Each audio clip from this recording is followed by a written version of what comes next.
Bonjour à tous. Pour ce nouveau podcast, j'ai le plaisir d'accueillir Marie-Cécile Tardieu, qui est directrice générale déléguée Invest de Business France et membre du COMEX. Elle va nous faire découvrir comment Business France conjugue sport et développement économique.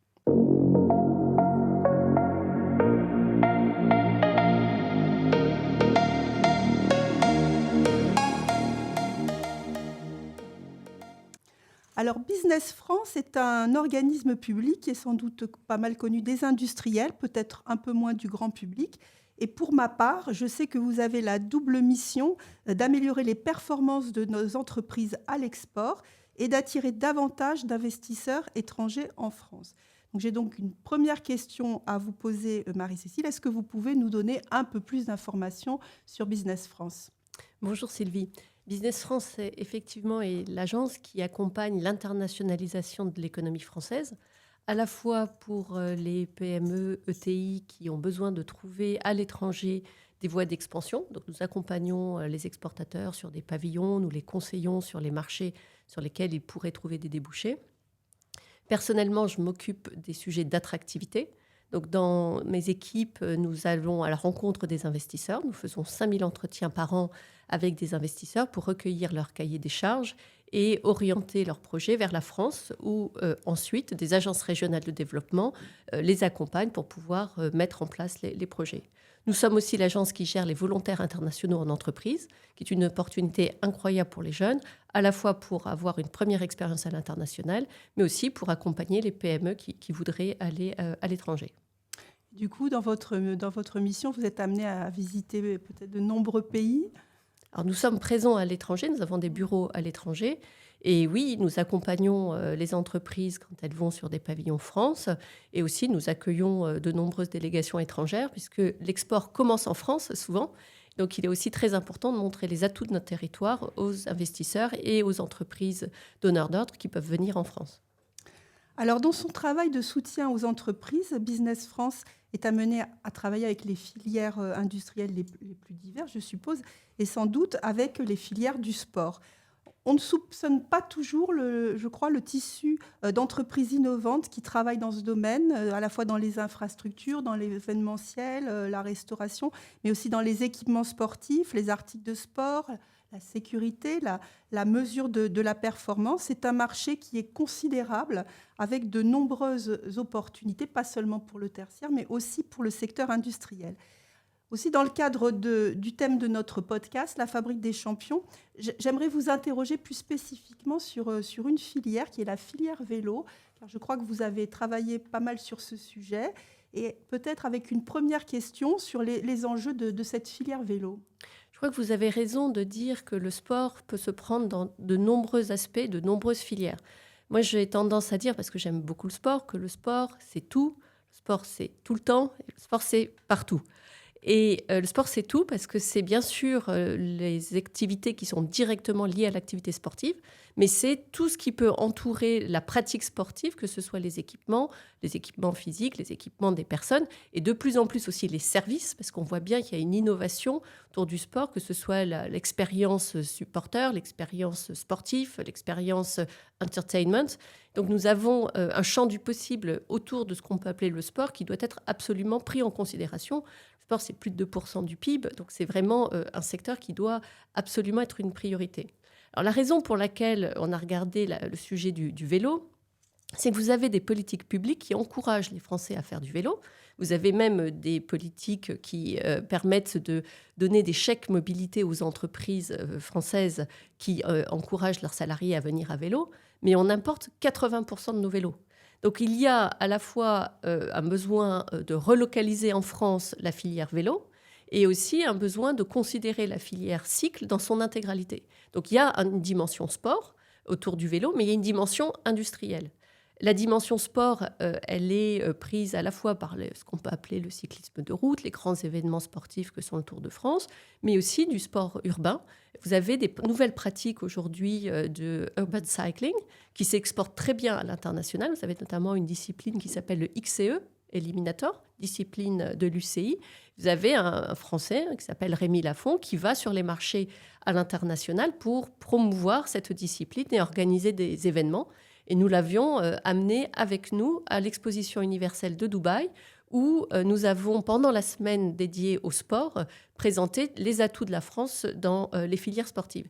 Donc si vous regardez la filière vélo, vous regardez finalement les vélos. On a souvent tendance à travailler en silo en France, et Business France essaye d'avoir une approche globale de certaines filières pour qu'on regarde le côté sportif, mais aussi le côté industriel, le côté pratique, ce qui implique les usages et travailler avec les collectivités locales qui développent des mobilités douces. Donc pour essayer d'emmener l'intégralité de ces acteurs sur les marchés à l'international, l'année dernière, nous avons pris l'initiative de créer un pavillon France au salon Eurobike. Le salon Eurobike, il faut bien voir que c'est un des plus grands salons au monde en matière de vélo. Vous avez le Taipei Cycle Show qui se tient en mars à Taïwan et vous avez à Francfort, au début de l'été, Eurobike. Il n'y avait jamais eu de pavillon France. Et c'était pour nous une occasion de montrer la diversité de la filière cycle en France, filière qui est en train de se structurer, puisqu'il y a eu des travaux pour structurer l'intégralité des dimensions à la fois sportives, enseignement de apprendre à vélo, aussi tout ce qui peut être, bien sûr, l'aménagement du territoire. Donc nous avons créé ce pavillon et nous travaillons également avec les clusters, puisque la France s'organise aujourd'hui autour de clusters. Vous avez le cluster en Auvergne-Rhône-Alpes, qui était un des premiers, le cluster MAC. Vous avez Vélo Vallée et vous avez SIGO en Pays de la Loire. Donc nous travaillons à donner de la visibilité à ces clusters pour qu'ensuite on puisse attirer des investisseurs qui puissent développer la filière vélo. Est-ce qu'on a déjà eu des premiers succès en termes plutôt industriels, relocalisation de fabrication de vélos? Est-ce qu'on a une chance de devenir presque autonome? Alors, c'est difficile de devenir totalement autonome puisqu'on voit bien que le marché du vélo, il a de nombreux segments. Alors aujourd'hui, nos vélos sont importés essentiellement du Portugal et de Roumanie, où on arrive à faire des vélos qui peuvent être à un niveau de prix qui touche le grand public. Mais avec le développement du vélo électrique, vous avez une hausse finalement de la qualité des vélos et une logique finalement à relocaliser en France. Vous avez des enjeux sur la batterie, le cycle de la batterie qu'il faut absolument prendre en considération. Dans les premiers succès, on peut voir l'ouverture d'une usine blanche d'assemblage autour de justement Vélo Vallée dans le Gers. Donc on voit bien qu'il y a un mouvement qui commence. Il faut réussir à faire grandir les entreprises françaises du cycle pour qu'elles puissent elles aussi innover, puisqu'on ne va pas faire la même chose sans doute que dans le passé. Donc il faut de nouveaux prototypes, il faut de nouvelles façons de fabriquer, peut-être de l'injection plastique, une nouvelle façon de considérer les cadres, une nouvelle façon de considérer les freins, les démarreurs. Mais il faut vraiment réussir à penser l'intégralité de la filière vélo. Alors il y a une autre filière que vous connaissez bien, je crois, c'est la filière équine. Donc qu'est-ce que vous avez pu faire également dans ce domaine ? Quand je disais le sport, c'est tout, donc c'est l'intégralité des filières, c'est aussi partout. L'approche de Business France, qui est une agence qui connaît très bien les marchés étrangers, c'est d'essayer d'adapter notre contact avec nos investisseurs potentiels ou clients potentiels pour les entreprises françaises à la culture et à ce qui peut nous rapprocher. Et il est apparu très tôt pour moi que avec les pays du Golfe, la force de notre filière équestre équine et leur intérêt pour tout ce qui pouvait être équin pouvait être une opportunité de nouer des relations. Donc nous avons envoyé une mission Univers du cheval à l'exposition universelle de Dubaï et nous avons ensuite accompagné une vingtaine d'entreprises françaises sur des opérations autour du thème du cheval, aussi bien en Arabie Saoudite qu'encore récemment au Festival Cher Mansour à Abu Dhabi, pour leur présenter à la fois des clients et aussi permettre à des entreprises de cette filière de tester leurs produits. Nous avons des entreprises extrêmement innovantes, que ce soit par exemple les box connectés qui permettent de surveiller les chevaux, éviter les coliques, tout ce qui peut être étrier, nouvelle génération, aussi application autour du bien-être du cheval. Donc nous avons à la fois une vision de l'avenir de cette filière, nous avons des pôles d'excellence comme le pôle Hippolia, Et donc notre rôle, c'est de porter à l'international ces acteurs et d'accueillir aussi en France des investisseurs potentiels pour notre filière ou des clients. Nous organiserons la conférence internationale de Versailles. Enfin, c'est l'Institut français du cheval et de l'équitation ainsi que tous ses partenaires, dont Business France. Nous allons organiser une conférence internationale de Versailles les 14 et 15 mai pour précisément montrer l'excellence française. Alors, on comprend donc, avec ce que vous venez de nous dire, que les grands événements sportifs ou les grandes manifestations internationales sont des leviers que vous utilisez pour développer des filières et renforcer les collaborations avec des acteurs à l'international. Et donc, en 2024, se profile Paris 2024, nos Jeux Olympiques Made in France. Et donc, moi, j'aurais une question sur vos projets. Est-ce que les collaborateurs de Business France sont mobilisés, sont sur le pont, et qu'est-ce que vous avez programmé plus spécifiquement pour cet événement ? Cet événement est hors du commun. Ça sera un moment fort de rayonnement de la France. Et nous voulons vraiment tirer toutes les opportunités qui pourront se présenter. Nous avons vu avec la Coupe du monde de rugby qu'il y avait la possibilité de faire du networking en marge d'une grande compétition en France. Nous avions organisé pendant la Coupe du monde de rugby des Business France Rugby Club qui nous ont permis dans les villes hautes de rassembler la communauté d'affaires étrangères qui était liée aux pays qui venaient jouer un match. Donc, par exemple, les Japonais à Toulouse en marge du match Japon-Samoa, ou encore à Paris, en amont du match d'ouverture, un focus sur la zone Pacifique avec des entreprises Nouvelle-Zélande aussi de la zone. Donc nous avons vraiment la certitude qu'autour de la connivence, des affinités que peut créer le sport, on peut venir parler business et que des étrangers qui viendraient visiter notre pays pour une raison à la fois ou touristique ou sportive, il faut les surprendre en leur montrant que la France n'est pas simplement ce qu'ils pouvaient attendre. Donc c'est ce que nous voulons faire autour des JO. Et nous avons une initiative qui est de nous rendre dans les maisons olympiques. Nous savons que ce sera difficile pour les gens qui se déplaceront de venir à des rendez-vous si on devait fixer des rendez-vous à l'extérieur. Donc nous proposons en fait d'aller chez les gens, d'aller chez les investisseurs ou visiteurs ou acteurs étrangers qui auront leur maison olympique comme point de ralliement et de leur proposer de parler de la France. Donc c'est une sorte d'opération plug and play pour présenter tous les champions, que ce soit les territoires, les technologies, les talents français, à ces différentes maisons olympiques. Et je dois vous dire qu'aujourd'hui, on a une très bonne réponse de ces maisons olympiques qui sont contentes de muscler en contenu leur programme, qui ont envie aussi de rencontrer des acteurs français et qui ne savent pas trop comment se connecter avec eux. Et donc c'est notre rôle à Business France de connecter les univers. Et donc nous allons faire ça. Nous allons aller dans les maisons olympiques. Ça, c'est pendant la période des Jeux olympiques. Et pendant les Jeux paralympiques, où là, on estime que ce sera un peu plus facile de se déplacer et de venir à un événement, on pense aussi que les milieux d'affaires français seront davantage revenus à Paris pour pouvoir venir à une séquence. Nous organisons ici, à la Société d'encouragement de l'industrie, que je suis vraiment ravie d'avoir en partenaire, le 6 septembre, un séminaire autour de la santé et de l'innovation, pour vraiment là essayer de regarder de façon 360 degrés tout l'impact que peut avoir la pratique sportive, le développement du sport sur l'innovation dans l'industrie. Et de façon plus générale, je crois que toutes les entreprises qui aujourd'hui s'intéressent au sport s'intéressent à l'inclusivité et les innovations que Paris 2024 aura pu mettre en œuvre à travers ces JO qui sont totalement innovants et exemplaires. Donc ce sera aussi l'occasion de faire un point sur tout ce qu'on peut présenter comme innovation, rencontrer des entreprises étrangères qui innovent en France autour de ce secteur, et puis se projeter sur l'avenir aussi. Puisqu'il faut bien voir que pour nous, à Business France, qui aimons le sport et qui sommes convaincus du potentiel de ce secteur, les Jeux olympiques sont une étape, mais il y aura d'autres événements sportifs à l'avenir, d'autres sports.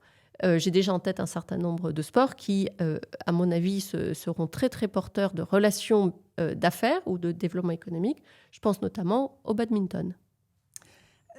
Une petite question tout de même. Donc là, pour les Paralympiques, vous avez cité le secteur de la santé, mais pour autant, il y a quand même tous les secteurs industriels, toutes les filières qui peuvent être candidats pour un accompagnement. Donc comment vous allez pouvoir sélectionner dans le cadre des Jeux olympiques en général? Est-ce que vous allez cibler? Le champ est immense.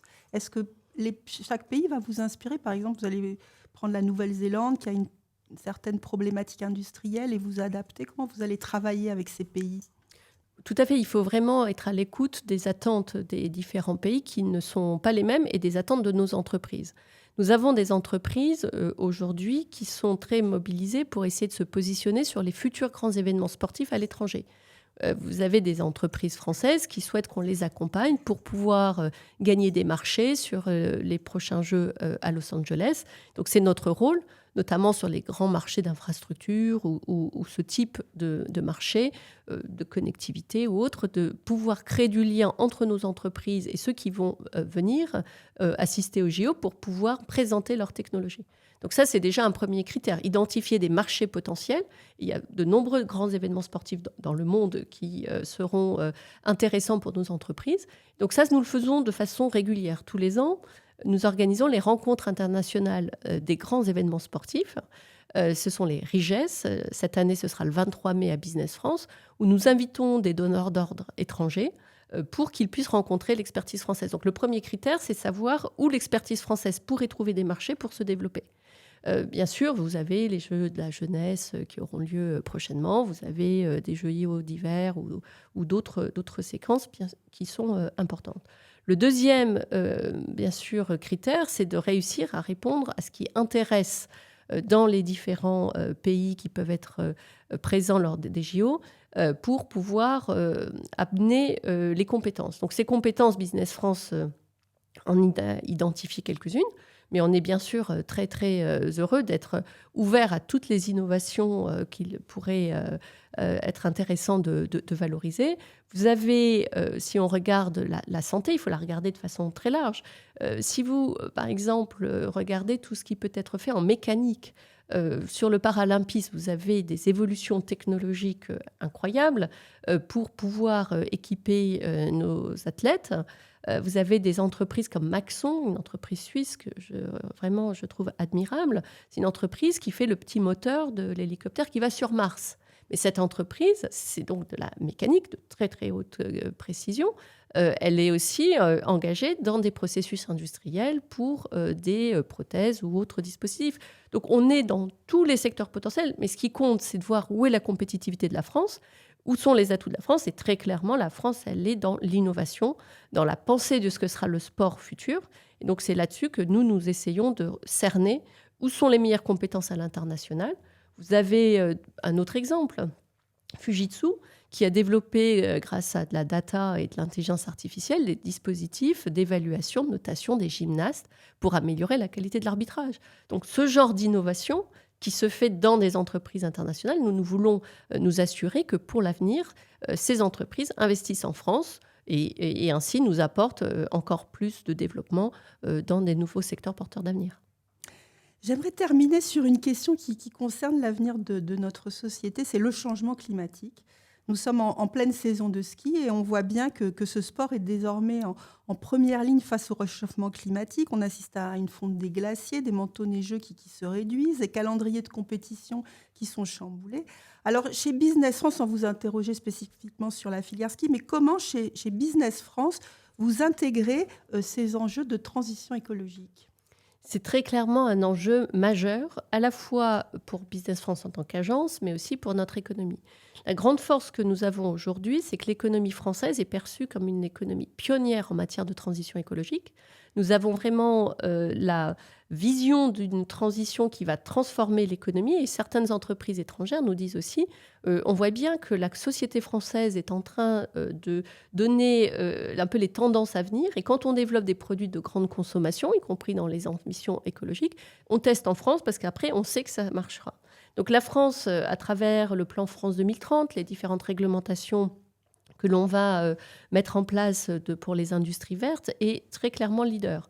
Donc nous avons un atout à jouer pour que à la fois les leaders français en matière de transition écologique, mais aussi les entreprises françaises qui veulent innover, viennent identifier en France les actions qu'elles peuvent conduire, et c'est là que nous les accompagnons du côté de Business France, et développent de nouvelles, finalement, ou capacités de production, ou capacités de recyclage. Vous avez des enjeux énormes de recyclage des textiles, vous avez des enjeux énormes de recyclage de plastique, des emballages. Donc nous souhaitons que les nouvelles technologies qui vont être finalement ensuite mises en place dans le reste du monde puissent commencer en France et ainsi ouvrir de nouvelles voies d'une économie plus durable. Donc nous cherchons les entreprises étrangères qui peuvent faire cette nouvelle industrialisation responsable. Ensuite, en tant qu'agence, nous travaillons à regarder l'impact de ce que apporte notre activité. Donc nous avons notamment mis en place un scoring pour évaluer l'impact des projets des investisseurs étrangers, pour voir éventuellement les réorienter sur certains choix qu'ils pourraient faire en matière industrielle et s'assurer de l'acceptabilité sociale, environnementale des projets qui viennent en France. Donc nous sommes vraiment très, très attentifs aujourd'hui que les entreprises qui sont aujourd'hui démarchées par Business France puissent venir avec des projets respectueux de nos ambitions environnementales. Nous avons aussi intégré les enjeux de transition écologique en n'accompagnant plus d'entreprises sur les salons de oil and gas. Donc c'est aussi un engagement fort de l'agence de réorientation de ses activités vers des secteurs qui soient soutenables. Et en termes même internes à l'agence, nous sommes aussi dans une évaluation de notre bilan carbone pour pouvoir essayer de contribuer à cette transition écologique, qui est aussi une marque employeur forte, parce que nous savons que les nouvelles générations sont extrêmement attentives à ces enjeux. Donc, il faut aussi pouvoir répondre à leurs attentes. Et en matière sportive, plus précisément, il est aujourd'hui essentiel de penser la durabilité des équipements sportifs, peut-être aussi de réfléchir au recyclage. Et on voit de plus en plus chez certains distributeurs qui vendaient avant simplement des produits sportifs, penser finalement à une économie circulaire pour récupérer le vélo une fois qu'il est devenu trop petit, pour le changer contre un autre vélo. Donc on voit bien qu'il y a une réflexion au niveau du sport sur l'économie circulaire. Il y a aussi une réflexion, je pense, que l'on pourrait exporter à l'international sur notre vision de ce qu'est une économie durable. De la même façon, on parlait de l'équitation, qu'on a une vision sur le bien-être du cheval, sur l'évolution écologique finalement des grands équipements sportifs. Je pense que la France peut vraiment se positionner à la fois comme un leader, mais aussi de la sorte gagner de nouveaux marchés, parce que c'est pour tout le monde un enjeu qui va être inévitable. Eh bien, merci beaucoup Marie-Cécile pour votre intervention. Je rappelle que vous êtes directrice générale déléguée Invest de Business France. Donc, merci d'avoir participé à ce podcast La Fabrique des Champions de la Société d'encouragement. Je vous laisse quand même un tout petit mot de la fin. Pour participer au programme sur les Jeux Olympiques d'accompagnement, qui faut-il contacter ? Alors vous pouvez venir sur notre site businessfrance.fr. Nous avons une page qui est dédiée aux événements sport et vous pourrez ainsi remplir un formulaire pour être recontacté pour venir sur une des maisons olympiques en fonction du programme qui pourrait intéresser, ou bien si vous êtes une entreprise, si vous êtes un sportif, et ainsi contribuer au rayonnement de la France à l'occasion de ces Jeux olympiques. Merci beaucoup. Merci.